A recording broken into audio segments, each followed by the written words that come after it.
Good morning students. आज हम लोग बेसिक अकाउंटिंग टर्म्स के कुछ आगे के पार्ट्स क्लियर करेंगे। सबसे पहले हमारे पार्ट्स है लॉस। हम लोगों ने अभी तक प्रॉफिट, गेन, इनकम सारी चीज़ें इंक्लूड कर ली थी। अब उसके बाद बचता है लॉस।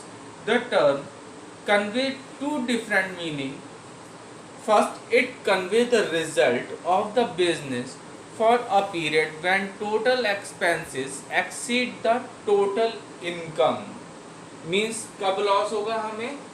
जब expenses माइनस रेवेन्यू क्या हो कि हमारे पास एक्सपेंसेस ज़्यादा हो जाए और रेवेन्यू कम हो, तो दोनों के बीच जो डिफरेंस अगर होगा वो हमारा क्या कहलाएगा? लॉस। ठीक। सेकंड क्या है? It refers to some facts और activity against which firm receives no benefit. कोई क्या हो रहा है? कोई एक ऐसी एक्टिविटी हो जा रही है जिसकी वजह से फर्म को किसी तरह का कोई बेनिफिट रिसीव नहीं हो रहा, वो क्या होगा? Loss due to fire, theft, accident etcetera. Loss हो गया, चोरी हो गई, आग लग गई। ठीक। तो क्या हो रहा है? इस वजह से भी हमें बिजनेस में लॉस हो सकता है। ठीक। तो लॉस की क्या मीनिंग हुए? दो तरह से हम लॉस को डिफाइन कर सकते हैं। पहला क्या कि जब बिजनेस में एक्सपेंसेस ज्यादा हो और रेवेन्यू कम हो तब हमें लॉस होगा। सेकेंडली, जब कोई बिजनेस में एक ऐसी एक्टिविटी हो जाए जिसकी वजह से हमें लॉस बियर करना पड़े। वो एक्टिविटीज कौन सी हो सकती हैं? चोरी हो गई, आग लग गई, या फिर एक्सीडेंट कोई हो गया। ओके। इसके बाद हमारा नेक्स्ट टर्म आता है स्टॉक और स्टॉक इन ट्रेड।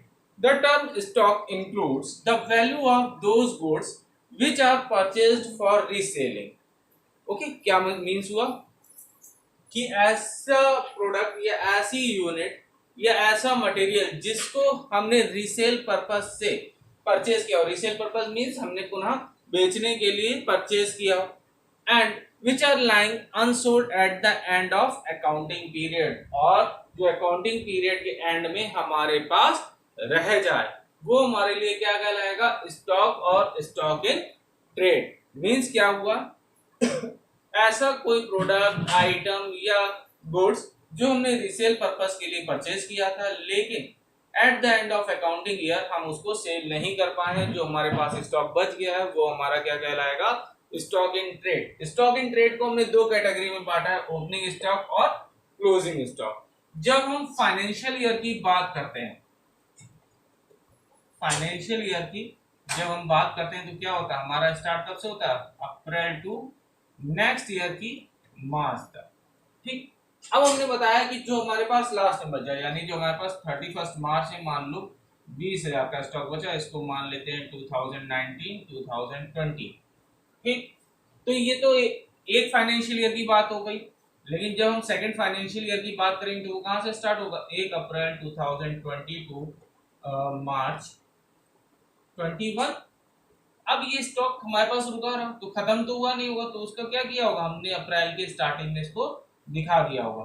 ये यहाँ पे क्लोजिंग स्टॉक का, सॉरी, ओपनिंग स्टॉक कहलाएगा, और eight the end of the year ये हमारे पास क्लोजिंग स्टॉक कहलाएगा। Okay. Opening closing stock clear हो गया कि फाइनेंशियल ईयर के एंड में जो स्टॉक हमारे पास बचता है वो हमारा क्लोजिंग स्टॉक होता है, और उसको जब हम नेक्स्ट ईयर कैरी फॉरवर्ड कर देते हैं तो वो हमारे लिए ओपनिंग स्टॉक हो जाता है। नेक्स्ट टर्म आता है हमारा इन्वेंट्री। इन्वेंट्री और स्टॉक को काफी कुछ हद तक सेम माना जाता है, लेकिन दोनों में कुछ डिफरेंसेस हैं। In case of a manufacturer there can be opening and closing inventory of 4 types. अब क्या हुआ? अभी तो हमने स्टॉक की बात की थी, लेकिन अब हमने क्या माना कि कोई मैन्युफैक्चरर है जिसके पास 4 तरह की इन्वेंट्री या स्टॉक रुकता है। पहला का कौन सा रुकेगा? Raw material, work in progress, finish goods, stock in trade. Okay. अब बात कर लेते हैं रॉ मटेरियल क्या होता है। जब हमने किसी गुड्स को मैन्युफैक्चर करने के लिए मटेरियल मंगाया है वो कहलाएगा कच्चा माल। ठीक। वर्क इन प्रोग्रेस, जिस पे कुछ काम हो चुका है लेकिन अभी कंप्लीट नहीं हुआ है, जिस पे कुछ प्रोसेस अकर हो चुकी है, some process occur, some process occur and some remain, and some remain. अभी कुछ बाकी है। ठीक, फिनिश गुड्स क्या होते हैं? जो कंप्लीटली प्रोसेस्ड हो गए हैं। Okay, stock in trade finish goods का होता है।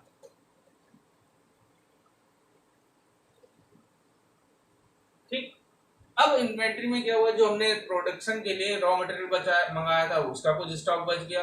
वर्क इन प्रोग्रेस का बच गया, मींस जिसपे कुछ प्रोसेस हो चुकी थी, कुछ होनी बाकी थी, उसका स्टॉक रह गया। फिर इन्वेंट्री ऑफ फिनिश गुड्स, माल हमारे पास बिल्कुल तैयार रखा था लेकिन हम उसको आगे सेल नहीं कर पाए, उसका stock at the end of the year हमारे पास बच गया।